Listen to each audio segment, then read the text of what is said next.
नमस्कार, स्वागत है study with Ravi YouTube channel में। हिंदी साहित्य का इतिहास भाग 4 देखते हैं और ये प्रश्न UP, TGT, PGT, LT grade, DSSB, net, UGC net में सभी परीक्षाओं में पूछे गए प्रश्न हैं। तो प्लीज़ वीडियो को पूरा देखें। चैनल को सब्सक्राइब ना किया हो तो चैनल को सब्सक्राइब करके वीडियो को शेयर ज़रूर कर दें। तो शुरू करते हैं भाग 4, प्रश्न नंबर 60। एस्तवा द लित्वत्र हिंदुस्तानी की रचना की है। तो ये रचना की है गारसा दतासी ने फ्रेंच भाषा में। इसके 2 भाग हैं, एक 1839 ईस्वी में प्रकाशित हुआ था, दूसरा 1847 में, और इसका तीसरा संस्करण जो था वो 1871 ईस्वी में प्रकाशित हुआ था। हिंदी साहित्य के इतिहास लेखन का सबसे पहला प्रयास गारसा दतासी ने किया था। लेखन का सबसे पहला प्रयास गारसा दतासी ने किया था। जॉर्ज ग्रियर्सन द्वारा रचित the modern vernacular literature of Hindustan 1888 ईस्वी में ये प्रकाशित हुआ था और सच्चे अर्थों में हिंदी साहित्य का पहला इतिहास ग्रंथ माना जाता है ग्रियर्सन का the modern vernacular literature of Hindustan. और इसका जो हिंदी अनुवाद किया था वो किया था किशोरी लाल गुप्त ने। ग्रियर्सन वाला जो ग्रंथ था the modern vernacular literature of Hindustan, इसका हिंदी अनुवाद किया था डॉक्टर किशोरी लाल गुप्त ने। अगला प्रश्न है, आंग्ल भाषा में लिखा गया हिंदी साहित्य का इतिहास स्केच ऑफ हिंदी लिटरेचर के लेखक कौन हैं? तो ये आंग्ल भाषा में लिखा गया था हिंदी साहित्य का इतिहास स्केच ऑफ हिंदी लिटरेचर, और इसके लेखक हैं पादरी एडवन ग्रीव्स। ये 1917 ईस्वी में लिखा गया था। अगला प्रश्न है, हिंदी जनता की चित्तवृत्ति का संचित प्रतिबिंब है, इस पंक्ति के लेखक कौन हैं? तो इसका जो लेखक हैं वो हैं रामचंद्र शुक्ल। ये कुछ पंक्तियां हैं, कथन है।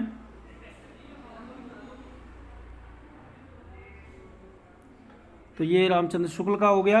कविता का विषय मनोरंजन एवं उपदेश जनक होना चाहिए, ये कथन है महावीर प्रसाद द्विवेदी का। काव्य संसार के प्रति कवि की भाव प्रधान किंतु क्षुद्र वैयक्तिक संबंधों, मानसिक प्रतिक्रियाओं की कल्पना के ढांचे में ढली हुई प्रेम रूपा प्रभावोत्पादक अभिव्यक्ति है, ये कथन है बाबू गुलाब राय का। अगला कथन है, सबसे उत्तम कहानी वह होती है जिसका आधार किसी मनोवैज्ञानिक सत्य पर होता है, और ये कथन है प्रेमचंद का।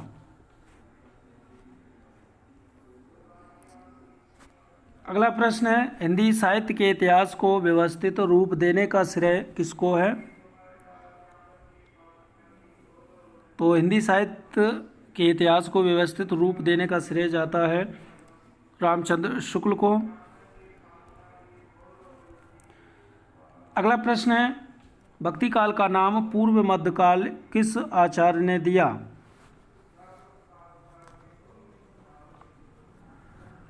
तो भक्ति काल का नाम पूर्व मध्यकाल नाम दिया है डॉक्टर राम कुमार वर्मा ने।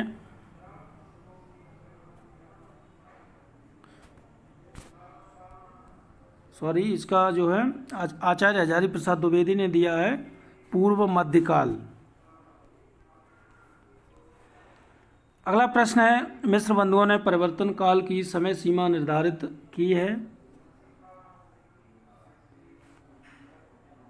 तो मिश्र बंधुओं ने परिवर्तन काल की जो समय सीमा निर्धारित की है वो की है संवत 1890 विक्रमी से संवत 1924।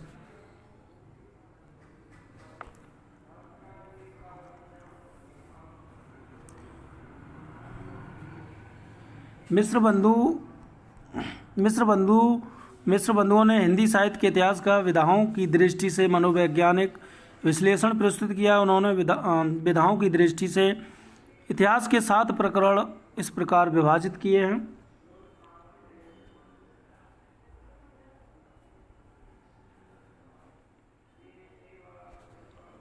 प्रारंभिक काल, पूर्व मध्यकाल ये 700 से 1343 विक्रमी तक, और उत्तरारंभिक काल ये 1344 से 1444 विक्रमी, और माध्यमिक काल में पूर्व माध्यमिक काल 1445 से 1560 विक्रमी, प्रौढ़ माध्यमिक काल 1561 से 1680 विक्रमी, अलंकृत काल में पूर्वालंकृत काल 1681 से 1790 विक्रमी, उत्तरालंकृत काल जो है वो 1791 से 1889 विक्रमी, परिवर्तन काल 1890 से 1924 विक्रमी, और वर्तमान काल 1926 विक्रमी से अब तक ये मिस्र बंधुओं ने काल विभाजन किया।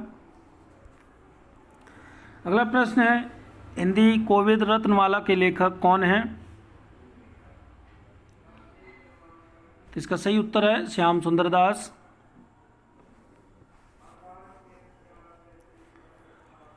अगला प्रश्न है, हिंदी शब्दानुशासन के लेखक कौन हैं? तो हिंदी शब्दानुशासन के लेखक हैं option number D, Kishori Lal Vajpayee.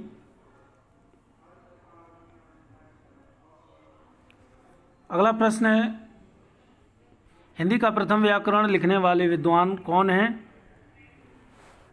तो इसका सही उत्तर है जेसुआ केटलर।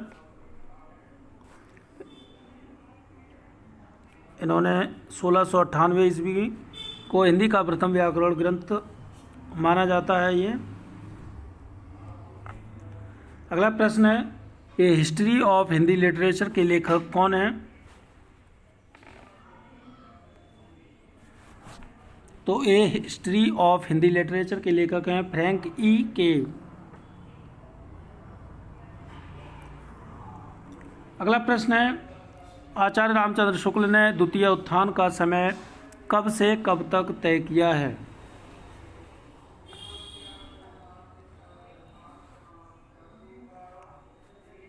तो आचार्य रामचंद्र शुक्ल ने प्रथम उत्थान माना है 1925 से 1950,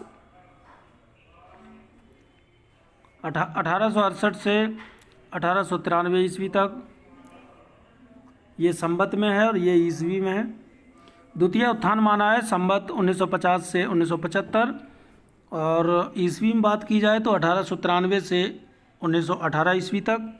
तृतीय उत्थान माना है संवत 1975 से अब तक, और ईस्वी में 1918 से अब तक। अगला प्रश्न है, यद्यपि मैं खुद उर्दू का बड़ा पक्षपाती हूँ, लेकिन मेरे विचार में हिंदी को विभाषा या बोली कहना उचित नहीं है, यह कथन किसका है? तो ये कथन है गारशद अतासी का।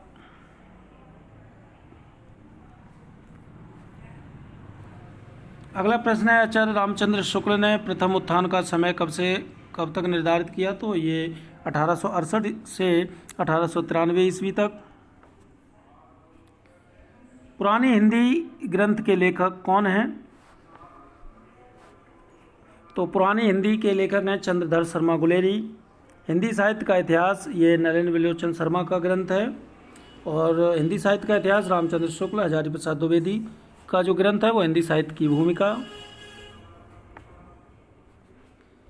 हिंदी साहित्य का दूसरा इतिहास ग्रंथ के लेखक हैं। तो हिंदी साहित्य का दूसरा इतिहास ये बच्चन सिंह का ग्रंथ है, option number D is right answer. Namvar Singh का ग्रंथ है आधुनिक हिंदी साहित्य की प्रवृत्तियाँ। सुमन राजे का है हिंदी साहित्य का आधा इतिहास। बच्चन सिंह का है आधुनिक हिंदी साहित्य का इतिहास।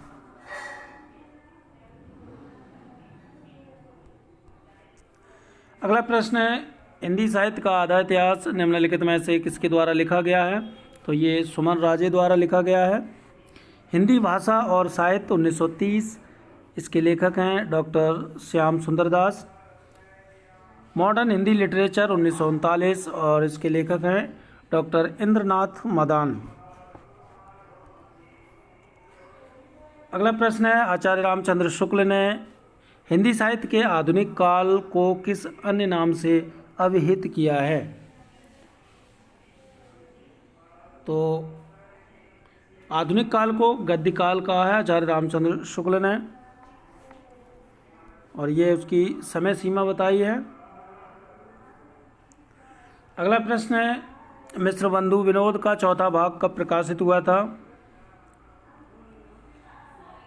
तो प्रथम 3 भाग थे वो 1913 ईस्वी में प्रकाशित हुए थे और चौथा भाग 1934 ईस्वी में। अगला प्रश्न है, काल क्रमानुसार लिखा गया हिंदी साहित्य का प्रथम इतिहास ग्रंथ है?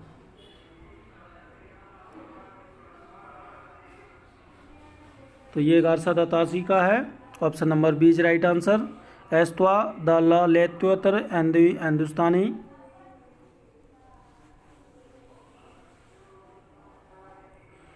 अगला प्रश्न है, हिंदी साहित्य का वैज्ञानिक इतिहास के लेखक कौन है? तो हिंदी साहित्य का वैज्ञानिक इतिहास के लेखक हैं doctor Ganpat Chandra Gupt, option number B is right answer. इन्होंने 2 भागों में ये ग्रंथ लिखा है, एक पहला भाग 1965 में प्रकाशित हुआ था और दूसरा 1900, ये दोनों जो है 1965 ईस्वी में प्रकाशित हुआ। हिंदी साहित्य का वैज्ञानिक इतिहास। और खड़ी बोली हिंदी साहित्य का इतिहास, ये 1941 ईस्वी का है। इसके रचनाकार हैं विरज रत्नदास। अगला प्रश्न है, अधिकांश साहित्य इतिहासकारों के अनुसार हिंदी के प्रथम कवि सरहप्पा हैं, option number C is right answer.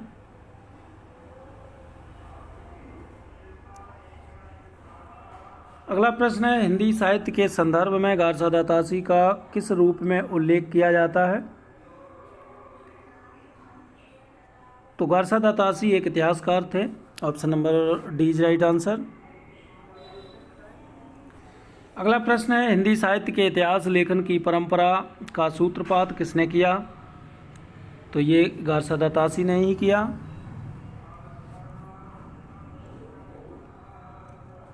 अगला प्रश्न, हिंदी साहित्य के इतिहास ग्रंथ हिंदी साहित्य विमर्श के लेखक कौन हैं?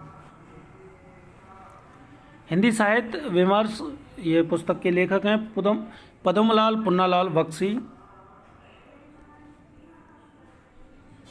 ब्रज माधुरी सार ये वियोगी हरि की रचना है। हिंदी साहित्य का विवेचनात्मक इतिहास, ये सूर्यकांत शास्त्री का ग्रंथ है। और हिंदी साहित्य उद्भव और विकास, ये हजारी प्रसाद द्विवेदी का ग्रंथ है। अगला प्रश्न है, हिंदी नवरत्न के लेखक कौन है? तो इसका सही उत्तर है मिश्र बंधु।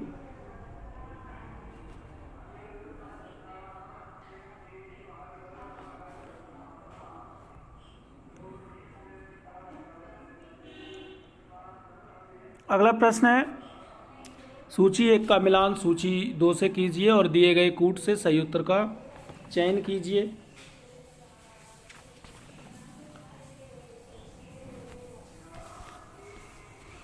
तो आचार्य रामचंद्र शुक्ल इधर इतिहासकार है और इधर नामकरण है।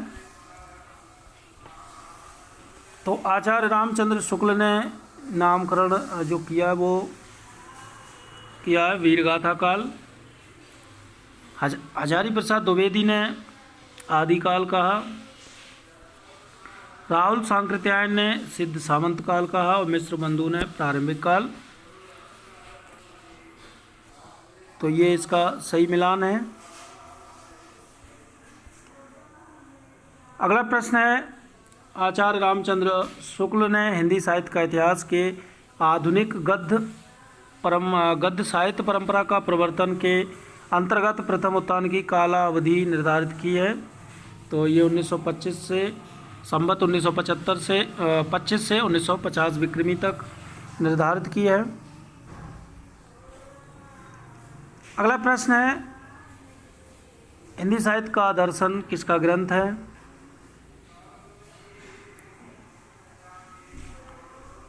तो ये है नलिन विलोचन शर्मा का, option number B is right answer. Hindi साहित्य का इतिहास डॉक्टर नगेंद्र। हिंदी साहित्य 20वीं शताब्दी नंद दुलारे वाजपेयी का ग्रंथ है। अगला प्रश्न है रीतिकाल का समय था। तो रीतिकाल का समय जो है वो 1700 से 1900 विक्रमी संवत तक है। आचार्य रामचंद्र शुक्ल ने हिंदी साहित्य का जो काल विभाजन किया उसके अनुसार रीतिकाल की जो समय सीमा है वो संवत 1700 से लेकर 1900 विक्रमी संवत तक मानी आती है। अन्य कालों की समय सीमा इस प्रकार है। आदिकाल अथवा वीरगाथा काल 1050 से 1375 विक्रमी संवत। भक्ति काल की समय सीमा आचार्य रामचंद्र शुक्ल के अनुसार है 1375 से 1700 विक्रमी तक। आधुनिक काल जिसे गद्य काल का है और इसकी 1900 से 1984 विक्रमी तक है। तो ये थे महत्वपूर्ण प्रश्न। प्लीज़ वीडियो को लाइक शेयर चैनल को सब्सक्राइब जरूर करें। Thank you.